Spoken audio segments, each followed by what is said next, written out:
So, Gordon, the question that people would be interested, I think, in is the different types of foods and how you were able to eat different things, or could you talk about what you ate over in camp? Well, I ate snake. We ate snake because I saw a snake going across the ground, and I told people that there was a snake there, and he went down this hole.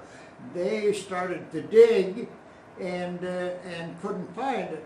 So then I was still down in the hole, and I said, well, it's here somewhere, and I threw my shovel at the ground, and the earth fell down, and there's a snake on a shelf, curled up in the shelf, and he took a swing at me, but he hit the shovel because the shovel was against my leg. So I was out of that hole just like a shot. I didn't stay in there with that snake.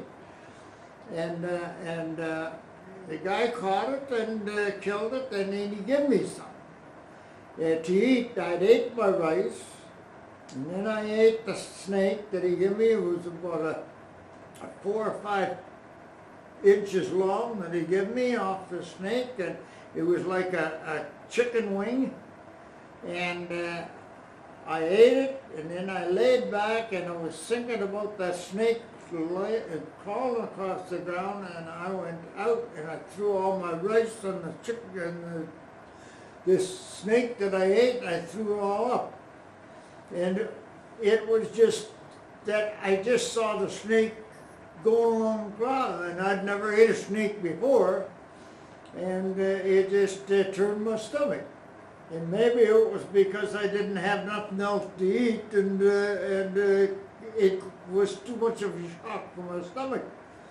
And so then we ate rice. When the rice that we got was sweepings from the warehouse, and all was in it was grit and cigarette butts and bugs and everything you could think of that went across that floor, because they swept everything up and just threw it into the rice thing, and that's what we ate.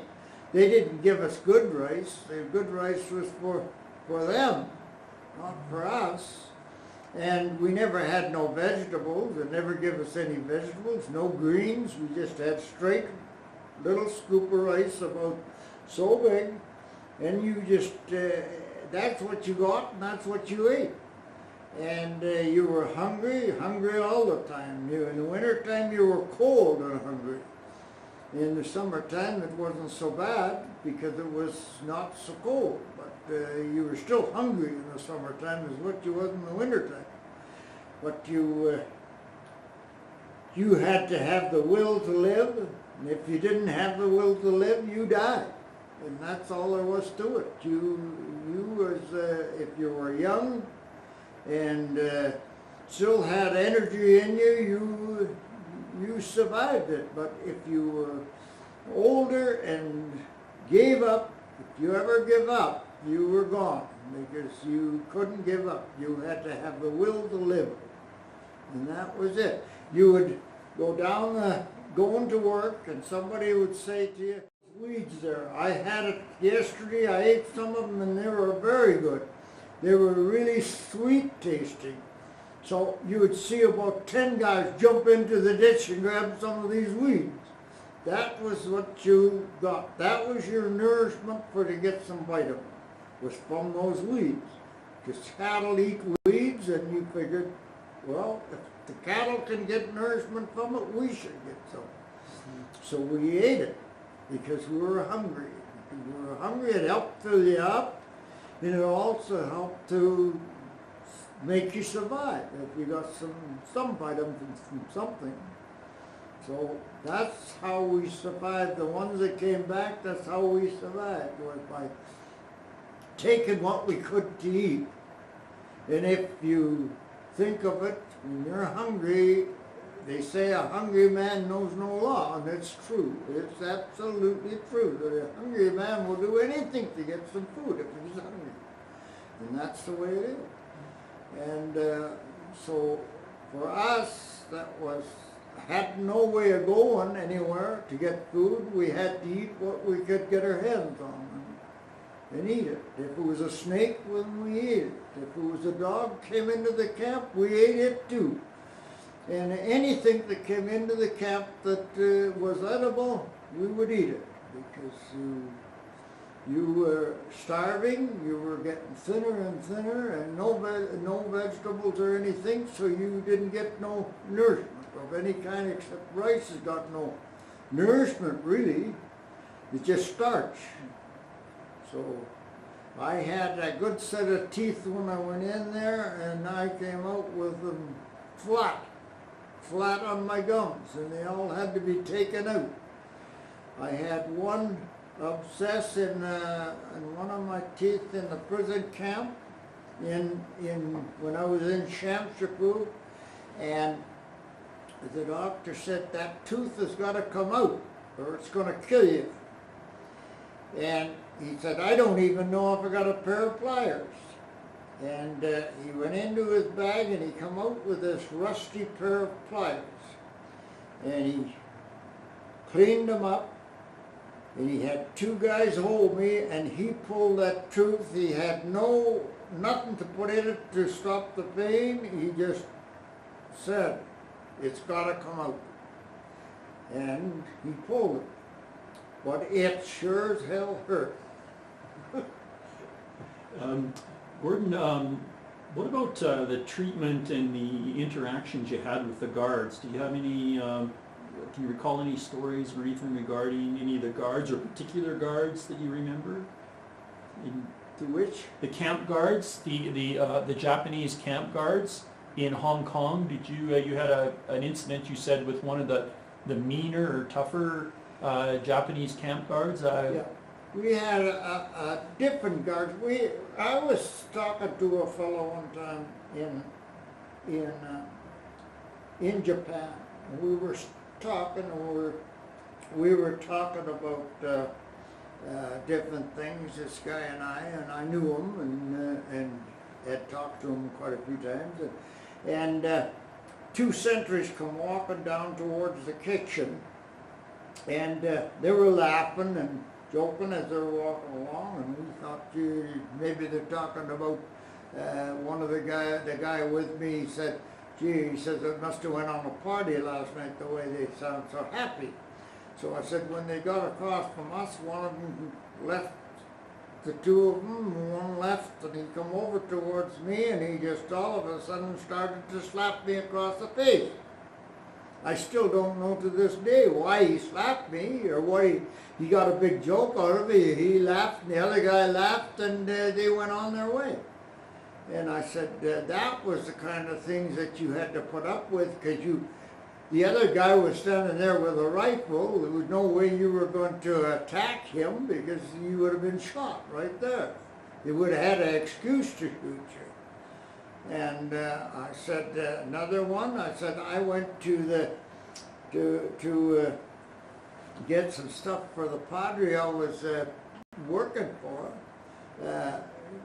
looking after his stuff, and he sent me to get this little can of spread that they had. And I went down to the little makeshift canteen that they had for the officers, and that's in Hong Kong, Gordon? No, are you back in Hong Kong? This is in Hong Kong. Yes. Yeah, I was batting for the Padres at the time, and I turned around and went inside, and somebody was there getting something, and I stood around and waited, and all of a sudden I heard Campbell's. And this fella, Campbell's, was an interpreter that came. He lived in Canada, in Campbell's, BC, and he was an interpreter. And when we first got there in the camp, he said, is there any Canadians here from Campbell's, BC? And nobody put up their hand, and he said, anybody from BC? And nobody, I think one guy put up his hand, and then he said, well, you're Canadians. And he said, when I was a young boy, he said, in Canada, they called slat-eyed chin. And he said, they call me all different names. And he said, why, boy, he says, you Canadians better watch out for me. If you're not in your hut, he said, I meet you out. I'm going to get revenge from you. And so we all, every time it was yelled Kamloops, somebody would yell Kamloops, because he was in the camp. You hurried to your hut and you got in your hut. And he never touched you. But if you met him out, I said, I went to this canteen and they yelled Kamloops. I was trying to get served and I had to wait. And they all went, when they all went out and went to their hut, I was the last one to come out of that canteen, and I stepped out, and who should be right at the bottom of the step was Kamloops. Then he turned and looked at me and said, Canadian? I said, yes, sir. And for 10 minutes he slapped me one ear and then the other, one ear and then the other, one ear and then the other. When I got back to the battery, he said, my God, what happened to you? I said, I met Kamloops. He understood what had happened when he said, I said, I met Kamloops. And that guy was dynamite. I said, he just kept it for 10 minutes. He kept slapping my ears. My ears was ringing, my head was ringing, everything was ringing. And I said, he didn't pull any punches, he just let you have it across the ears. I think he broke both my eardrums because I have very hard hearing now. I put in a hearing aid, and I said, after it's been in for half an hour, my ear's full of liquid. And I said, then it damages the hearing aid. So they have to make a new one because it's damaged. I said, the hearing aids in my ears, I try to keep them out, and if I'm just going to have them in for a little while, then I put them in my ears. That's the only time I put them in my ears. Because it's no use, because I just have to get new ones. Did you have anything else to say about Kamloops, Gordon? Was there anything else about Kamloops that you can remember? Well, he was just absolutely a mean person. He took revenge from the Canadians because he figured that he was in a position to do what he wanted. But I believe in the war crimes after that the Kamloops was hung. I said everybody that ever told when they come back of what happened to him, everybody mentioned Kamloops because he was one of the meanest ones going. And I said there was other mean ones. I said there was other mean ones. We would come in and we'd be soaking wet in the winter time, and they'd say you could have fires. So we would have to get wood, and it was wet. It was from outside. It was wet in the snow, and it was green. But we had to try and light a fire with green wet wood. We finally got the fire going and just started to get dried out, and then they'd yell, no more fires, all fires out. And then they would tell us, they would come into the camp, and if we had a fire, if they could feel any coals in that fire when they put their hand in, then they'd line us up in the camp. The whole camp would be lined up along in a line, and then they would put a glove on, leather glove, and they'd make a bet that they could knock you out with one punch. And I said, they were just a game that they played. When we went to Hong Kong, they turned around and if you had beriberi, they burned your ankle with a moss. That was like taking a cigarette butt and butting it on your ankle. Then they'd start with 3. The next week you'd get 5. The next week you'd get 7. The next week you'd get 9. The next week you'd get every 3 you would get along. When they got up to 13, I was so they'd wait until one of them started to burn you, and then they would light another one. And then as soon as it was a continual burn all the way around. And if you got scars on there, it would leave a scar on you, which festered, and you got sore, because you're weak and you're tired, and that, and it would fester, and your feet, your leg was always sore, and always sore. Mine went, like I got blood poison in it from getting it done, because they did 13 one time. And I said I was being held down by 2 Japanese, and one of them, when I brought my hand through, I said, he pretty near went out the window, head over heel, because I just couldn't stand the pain anymore. And if you had dysentery, they did it on your navel, around your navel. And that was worse, because it was more tender on your navel. I said, boy, that was a real scorcher. They only did 3 on me, on my navel.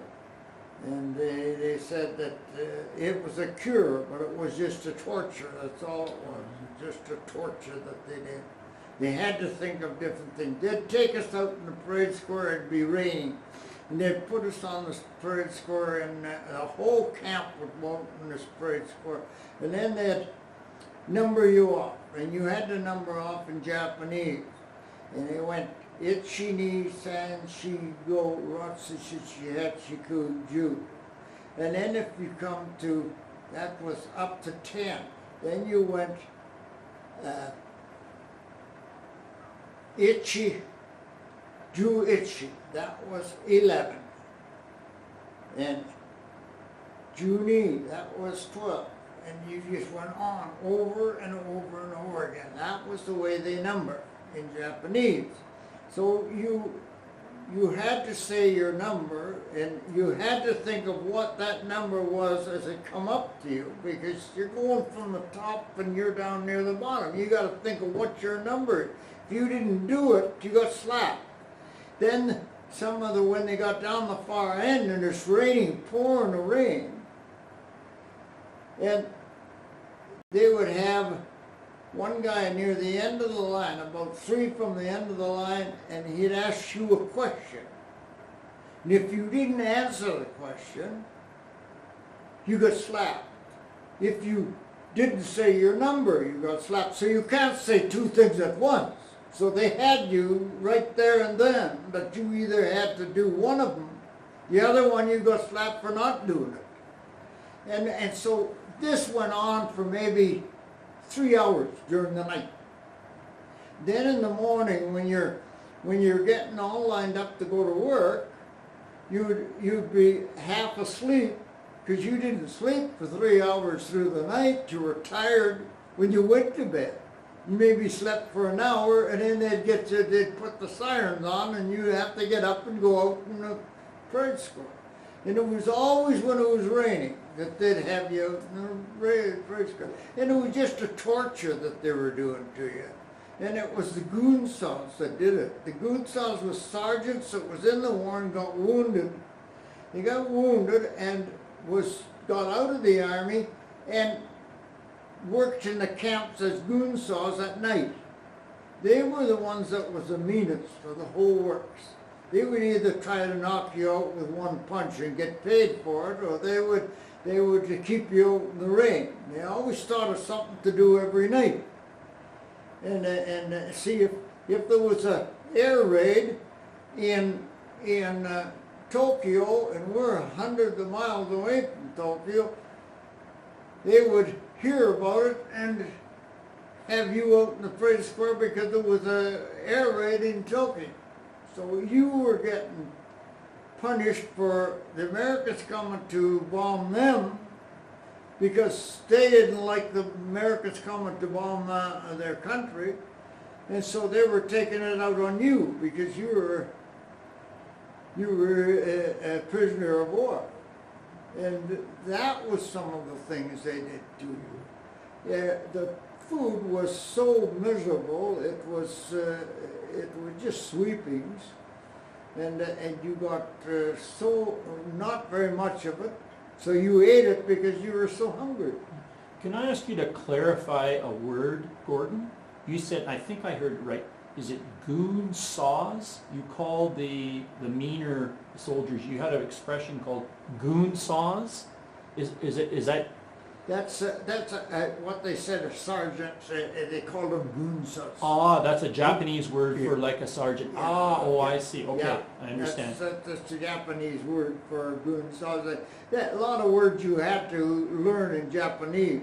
You had to number in Japanese. Then you had to if you're going to the bathroom, you had to yell benjo, benjo, benjo, benjo, because if you went out of the hut and was going to the bathroom, you had to maybe go a little far from your hut, so the sentry would wonder what's going on and figure somebody's trying to escape. So you had to yell benjo. When you went out of the hut, you yelled benjo so he wouldn't take a shot at you. And some of them didn't know where they were shooting anyway, but they might just hit you.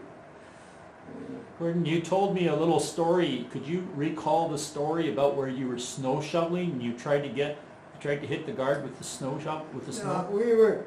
The snow was up to the roof, up to the eaves of the huts. The snow. It started snowing in January, the 2nd, and it never stopped till March, the end of March, and it still snowed day and night.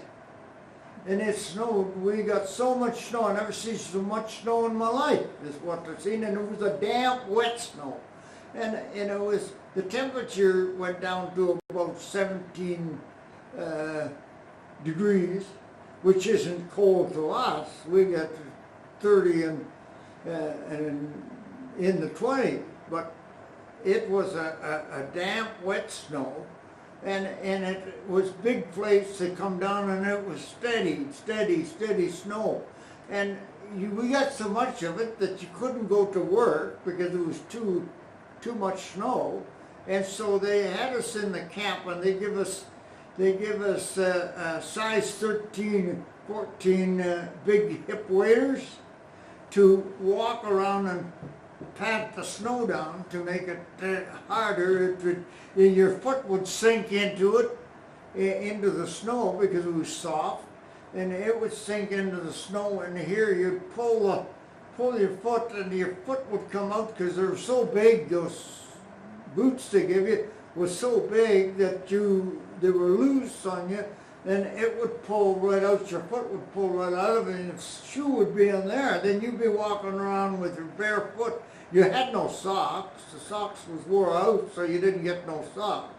You had to wear to go to work. You had a jikatabi, which done up in the back, and your heels stuck out at the back about 4 inches, and you got snow in your shoe. You got wet feet. You had no sock on, just bare feet, and that there. Jigatabi, which was just like a running shoe, and not the ordinary, like the old running shoes that they had in the 30s, and that's all that you had to wear, so you had to wear them. And with them having small feet, your feet was bigger than theirs, and they stuck out of the back, and then you couldn't do it up, so you got snow in it. Your feet was wet all the time. You had snow in them, and so there was so much snow that some of the huts, the snow on top of the huts was so heavy that the huts were just made of bamboo and clay, and so the huts was caving in.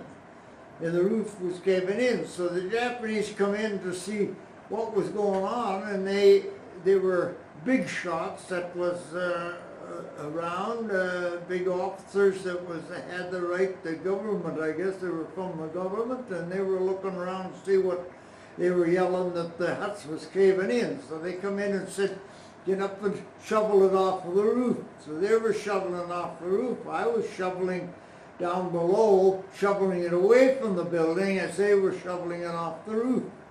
And I was shoveling, and out of the corner of my eye, I seen all these big shots coming down towards us. I thought this might be just a nice time to throw a shovel full of snow when they get close enough to me. So I was shoveling away, and as they were walking down towards us, when they got close to us, I just let a shovelful go a little bit further than where it was supposed to go, and I got one of the officers right on his uniform right down the front of him. And the Jap sentry come running over and whacked me across the nose with the butt of his rifle, and my nose was bleeding, and I had a cut on it, I was passed out. When the first thing I heard was accident. The guy yelling accident. And I looked up, and the guy's putting a cigarette in my mouth and lighting it, and telling me very sorry, accident, and you very good worker. And he's yelling, you very good worker, you shovel very good snow, you shovel the snow and work steady. Because I was shoveling a lot when I seen them coming, because I wanted to have it ready for when they come. So that's one of the things, and we did things to try and hold up the work that they were doing, because we figured that we were there and we didn't have to, we weren't getting paid for that work, and we weren't getting enough to eat for that work, and so therefore we tried to do things that would harm them from doing it. When, Gordon, did you realize or get an idea that the war with Japan was over, was going to be over, was over? Do you recall that? Well, when we went to work Sunday, Monday, Tuesday, Wednesday, Thursday, Friday, Saturday, and Sunday again, and we worked steady every day. It was no day off.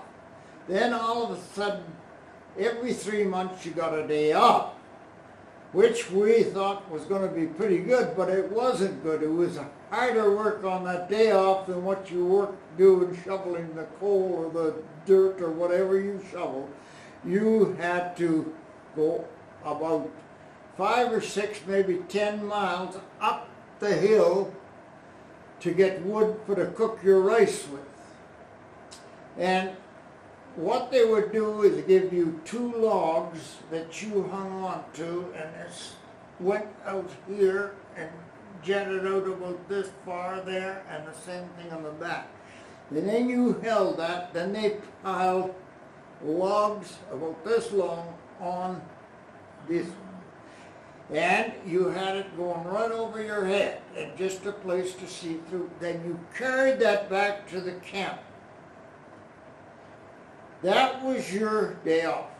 You carried that back to the camp, and you were just those guys that was falling over with it. And they'd pile it back, get you up, and pile it back on again. And you did that for your day off. You carried that wood back to the camp the same way as you went downhill, the same way you went uphill. And you just walked back to the camp with that wood. And that was to cook our rice. They said, if you don't go, you won't get no rice. So we had to go up the hill to get this wood, and it was green wood. It was just trees that they cut down and then chopped them, cut them so long, and then piled them on that there 2 smaller sticks that you were holding on to.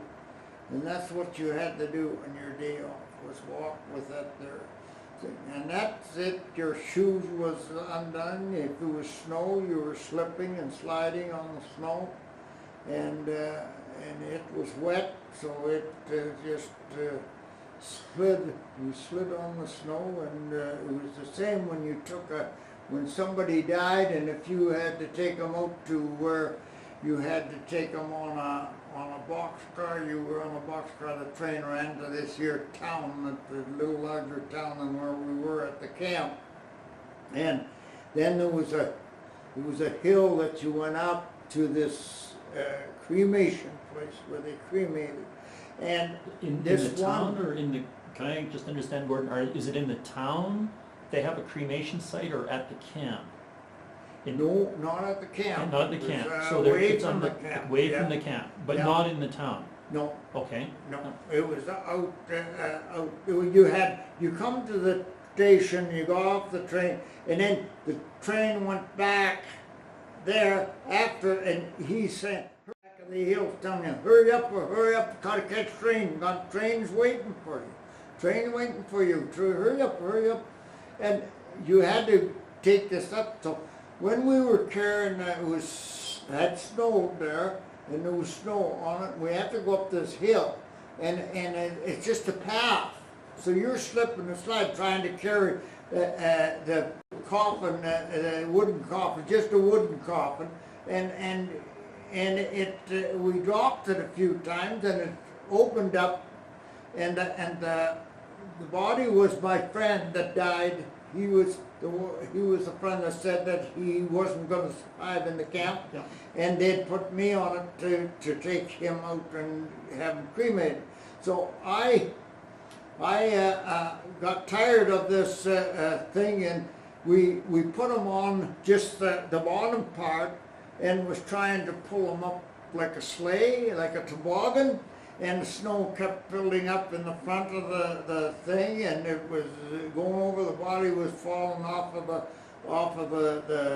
the bottom part, and eventually I picked him up and threw him over my back, over my shoulder, and held on to his legs, and I walked a ways, and then I said it's time somebody else grabbed him now, and we got him finally up to the hill, and then when we put him on the rollers, had no casket left, and most of it was left down the hill. So we just laid the body on the rollers, and he's yelling, hurry up, oh, and we were a long time in getting up that hill with that body, and then he just said, leave him. They put him back, they put him in, and come on, hurry up. And he's whacking us on the back of the hill, telling us to hurry up back. Train gonna go. Was And he's looking at a watch and was yelling. Was he a Winnipeg Grenadier, Gordon, or was he a friend you'd made? He was an Englishman. An Englishman. Yeah, Okay, you don't he remember was- his name? He was or- just a friend of mine because Yeah, okay. he was a batsman for the English ones when I was with the Canadian ones. And then he went to Japan also? Did he come? Is this in Japan? He came to Japan with you. He was an Englishman that came in the army. I think he was in Sussex, the Sussex ones. Oh, okay. Yeah, part of the Sussex was still there. Oh, okay. Part of it, not all of it. Part of it was there that helped with the fighting. So when did you hear the war was over? The war with Japan was over. Well, How did you... when they came into the camp this night, and they said they yelled and said there will be no work tomorrow. We said we don't want a day off because we knew that there was to go get wood. They said you don't have to go and get wood. And somebody said, oh, we said the war's got to be over if we don't gonna have to go and get wood. So then they come back and said, the next day will be a holiday. And we said, boy, it must be. Then they come out and they said there'll be 5 packages of cigarettes for each man. And we said, the war's got to be over for sure. And then they said, we're going to give you $10. And they said the camp commandant is going to have a talk with you tomorrow. And then they said that big bomb was dropped. Lots of people dead, lots of people injured. Big bomb was dropped, and the war is Japan signed a treaty that they would not fight no more.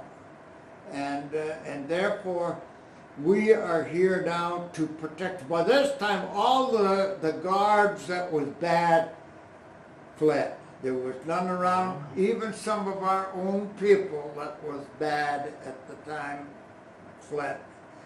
But like the ones that was helping the Japanese to run the camp, they went too, and There would be you're talking about Canadians, Gordon? Eh? Maybe Canadians? they You're were talking Canadians? they were And Winnipeg Grenadiers. how many would have been in that camp? Would there be like 500 or Well, 1,000? there was about 500, I would say, in that camp, with Canadians and Americans. Americans had a big place over on the other side of our camp. Lots of times I visited the Americans and talked with them. I used to know quite a few of them that I used to talk to. And the name of the camp? But I just got friendly with them. I was a very friendly guy that just thought, well, the heck, they're prisoners too. Why not talk to them? They're going through. But they had a guy there. Now, this was a funny thing. I was over there one time, and this guy, Japanese, he was a kind of stupid guy. He come in, and he was always trying to make a friends with. He was sat there to hear things going on that the Americans were saying. See?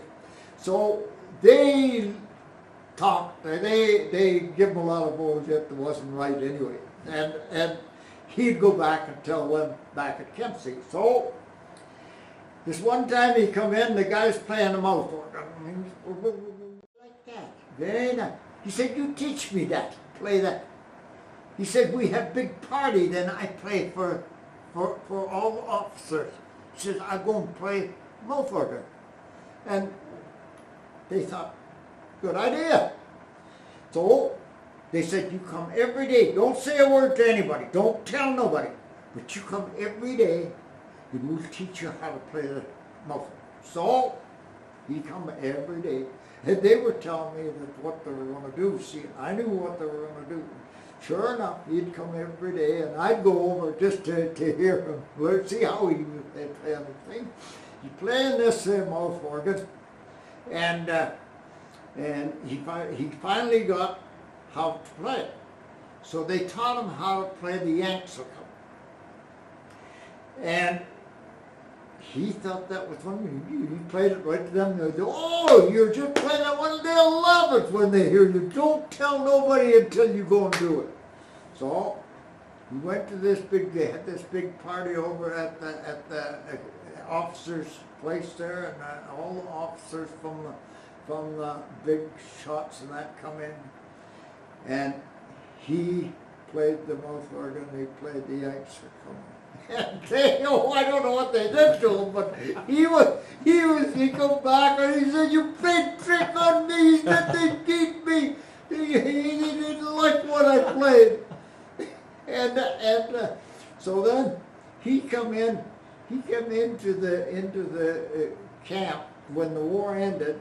He came into the camp and he's going to make friends with the Americans. He come in. Oh, he said, war ended. He said, I'm going to be friends. And they chased after him. One guy took a stick and went after him, and he ran down. He didn't even open the door. He went right through the screen. There was a screen door on there, and he went right through it. And he went and he jumped over the fence and went. He didn't stay around anymore.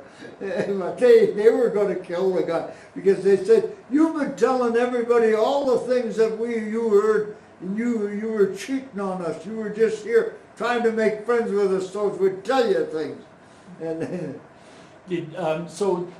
Gordon, so you found out. Now, do you try to leave the camp at that stage, or does everyone stay in the camp? No. They told us the camp comes the next day. He said, we appreciate what you done for us. You worked in that factory for us, and we appreciate it very much. We are going to go out, and in 2 days' time, we're going to come back with a present for the camp. We will come back with this present for the camp, and he says, we will get the best thing that we could get to give to you as a present from us for helping to work, for all the work that you done. So 2 days later, they kept coming and says, your present is coming. We looked all over Japan. We've been fighting the Chinese for so many years, they said so many years, and all our resources now, and now we fought the Americans and the rest of the world, and we have used all our resources up. But we found something very good for you. So they came in with this little pig about this long and about this high with a string around his neck and bringing it in for 500 people. And he said, this is the present that we found to give to you. And he brought this little pig in. The little pig he was dragging him. The pig didn't want to come, and he was dragging him with a thing around his neck and a piece of rice straw, rope made from rice straw, and they're dragging this pig in. And they butchered it and put it in the pot. Everybody was going to have some of this pig, but all you got was some little pieces of fat floating around in the water, and we were supposed to drink this water that was this pig that they brought into us. And then they told us that the war had ended, and that we had to stay in the camp because they were afraid if we went out, we would be allowed to go out because they can't stop you from going out. They said, we can't stop you from going out. You can go out, but you will be maybe turned against the civilian population may turn against you. We can't protect you if you leave the camp. But as long as you're in the camp, we can protect you. Because the guards are here to protect you, not to keep you from going out. So the 7 guys that we were working on, whether we got the thing from this guy told us when we left and he knew the war was over, he said, in 5 days, you people come to my house and I will feed you and show you how the Japanese live. This guy wanted us to go to his place, and he said, I want you to meet my wife, and I want you to enjoy the meal that we're going to give you. And so none of them wanted to, it couldn't go for some reason or other, and there was only 3 of us went. But we got at least a 10-course meal. But they cooked. His wife, we met his wife when we come. He introduced me to my wife, and she cooked the meal that we had. And he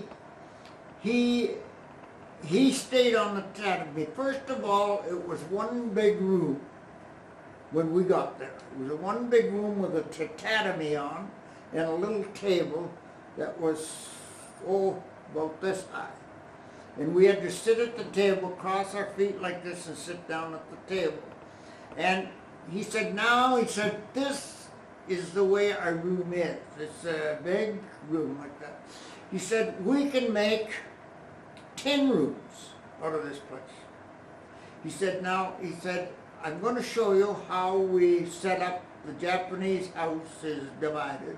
And he went over and he pulled a drawer, a big thing across, another one across, then he made a room here, then he made a room over here, and all this one big room that we were in was made into about 10 rooms.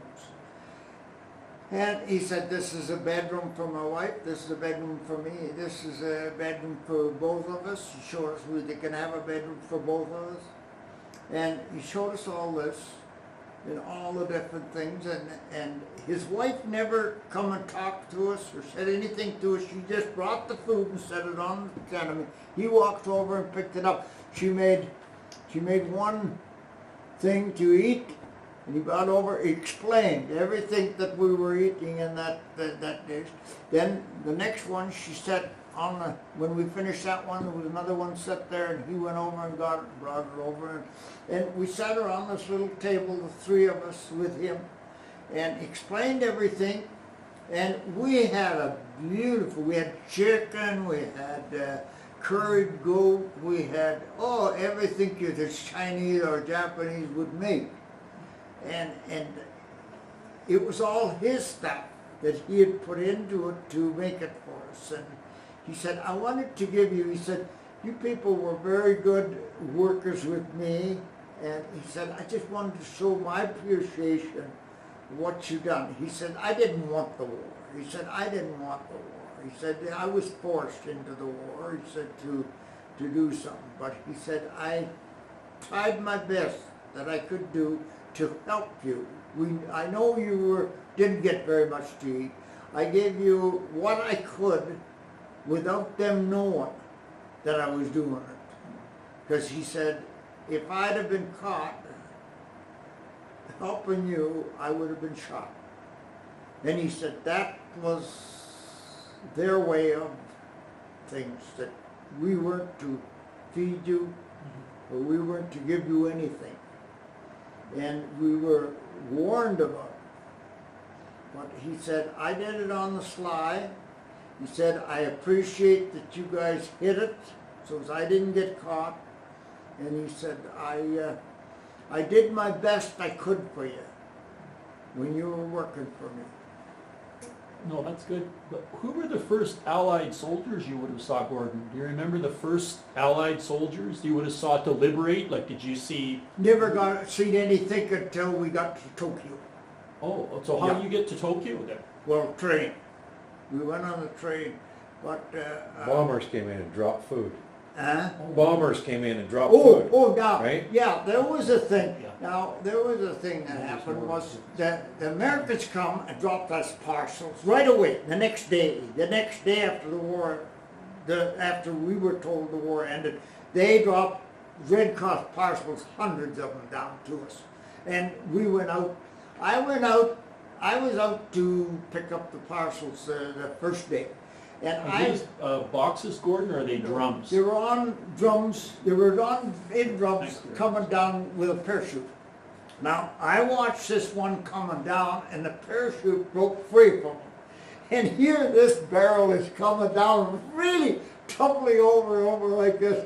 And it hit the ground, and he put a hole in the ground twice as big as this here room. And I went down in the hole, and the barrel was there, and the barrel was flat. Just was flat like that. And on the top came off, and here was a package of I forget the name of the cigarettes, but it was a well-known brand during the war, and the cigarettes was in there, and the cigarettes was squashed from the end of it to the other end of it, like this.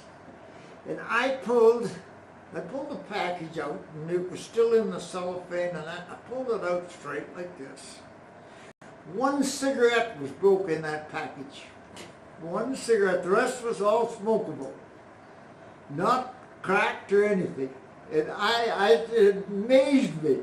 And the sergeant come over to me and said, "Oh, you can have that package of cigarettes." He said, "Seeing that you straightened it out," but he said that stuff will all be. It's just but there was chocolate in with something else, and something else in with chocolate. No, it was a mess. It was a real mess. But the other ones came down by parachute. They were good. And we gathered all up and took it into the camp, and we ate good in the camp with the ration. And I said to this guy, we should go out. So he said, all right. He said, I'll go with you. And he said, we'll go. The two of us went out. We got out to camp, and I met the two Japanese was there on a bicycle. So we walked over to them. They were coming down the road, and we walked in front of them and stopped them. And we said, bicycle? We went bicycle. No. And I said, yeah, we went bicycle. So we took the bicycle. Each of us took a bicycle. We rode up the road, bicycle. And when we got up the road, we took a jet down this way. And when we got partway down, I heard this rooster crow. I said, where there's roosters, there's chickens, and where there's chickens, there's eggs. Come on, let's go in there. So we got this place, and the little old lady was in there, and she was counting the eggs and putting them in the big ones here and the little ones here. All of a sudden, we said, we want eggs. I said, egg, us, eggs. And I took my hat off and I said, eggs in here. And she said, no, government. I said, to hell with the government. We're the government now. and so we filled our hat up with eggs. No, not them ones. We took the eggs and put them in our hat. We got this hat full of eggs. And then I turned to the guy and said, you know, we should take a chicken back with us. I like chicken. I like some chicken. And he said, how are we going to get back? I said, no, we'll get it back, all right. So we each caught a chicken. I had mine under the arm, flap, and a hold of its legs, and I had this hat full of eggs. And I put my hand on the bicycle thing, one hand, and I'm trying to go down the road with this here. My chicken got loose, and I got his eggs, and he's flapping his wings out there, and I'm still riding with got his legs there, and I'm hanging on to this handlebar on this one. And we got back to the camp, and the two that we took the bicycle on was sitting next to the gate, waiting for the bicycles to come back. So we give them back to me, bowed to us, and thank you. And we went in, we took the chickens and the eggs into the cookhouse, and I said, there's one chicken for you, one chicken for us. One chicken for us, you cook the chicken for us, and you cook the chicken, you guys can have the chicken in here for cooking it. But the eggs, you don't touch the eggs, that's ours. We'll count them, and we want one every morning. One egg cooked every morning for us while we're in the camp. So that's what they did. They cooked one egg for us each morning, and give us the chickens. So we spread it around with the guys in the camp, you know, and the ones that was in our hut, we give them. He was in another hut than me, and I give some of the ones in my hut some of the chicken when they come. I told them we're going to have a feed of chicken, and we got some hardtack, and we ate this chicken, and then every morning we got an egg. Every morning from the warehouse, when they brought the rice over, they brought an egg for each of us. So we went out, and then we went to this Japanese guy's house, and we had a meal there. But he said that the Japanese camp commandant said that we were leaving the camp and we were going to Tokyo, and that he had to take us to Tokyo on the train to Tokyo and turn us over to the Americans. And then he said the Americans would treat you the way they want to treat you. And then he said, my job is finished.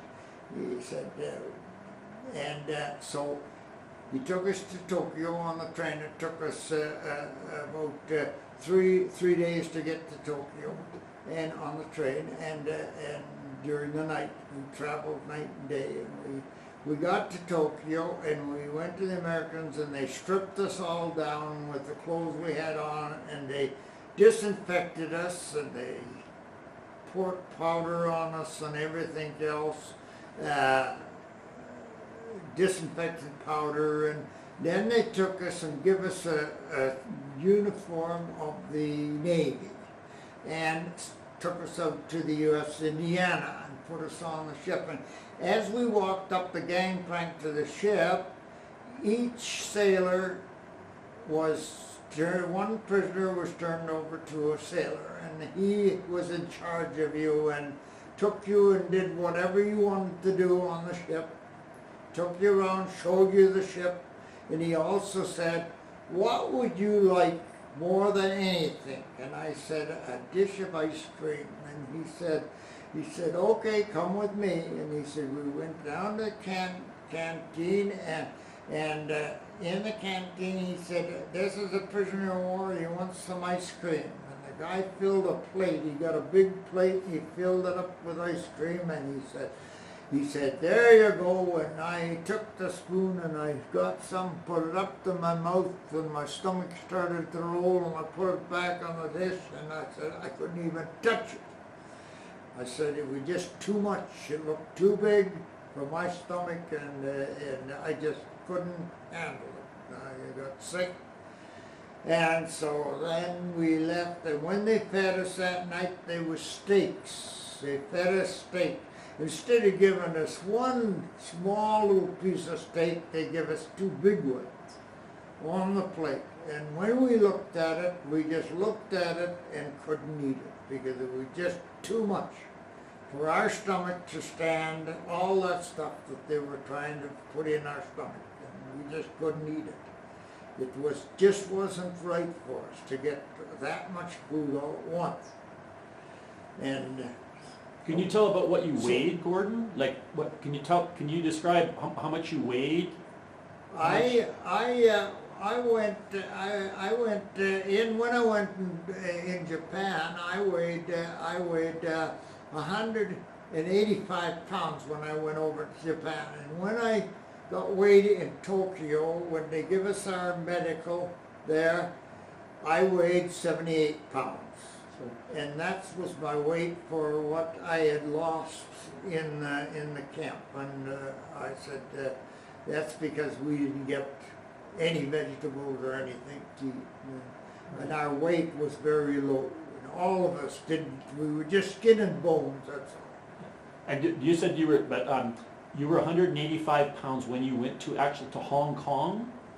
Or did you mean Japan? You said Japan, but did you mean you were in Canada? You were 185 pounds when you went to Hong Kong, right? Yeah. Okay. Yeah. And you had good what? Eh? You tell me I had good teeth. My teeth was. I said that the doctor told me I had the nicest set of teeth. There was they're not crooked or nothing, and you have the nicest set of teeth. Just look after them. And I said when I went to Japan, to Tokyo. My teeth was flat in my gums, and they had to. When I went back to Canada, they had to dig them out. They couldn't even pull. And so then, where did you dock after you left Tokyo? Where did you go, Gordon? We left. We were supposed to. I was supposed to be on the first plane leaving Tokyo, but our engine broke down, and we had to wait until they repaired the engine. So all the other planes left and went to Guam, and our plane didn't get out of there until 6 o'clock in the evening. And when seeing it was still daylight, the pilot said, well, we're late in getting to Guam, so he says, let's take a side trip. We'll fly over Hiroshima and we'll show you what the atomic bomb did. So he flew us over over the Hiroshima, and when we looked down, there was just one frame of a building of about 3 walls of a building. That it was just a cement building, and it was just 3 of them standing up, nothing else. The rest of it was just a mass of rubble. All as far as the eye could see was just a mass of rubble. There was no building standing. There were trees, had no leaves or branches on them. There were just sticks sticking up. And the people, as soon as our plane flew over, the people ducked for cover. They dumped in under cardboard, under tin, whatever they were living in. They ducked because they thought it was another plane going to drop a bomb. If one thing I want to mention though, if that bomb, we had over 5,000 with Americans and Canadians in our camp. We had around 5,000 in that camp. And if they had not dropped the atomic bomb and the war ended, nobody in our camp would have survived. Would have survived. They could not survive another winter. The winters was bad. The winters was terrible. You were hungry, you were cold, and it just took too much out of you. Another winter and everybody would have died.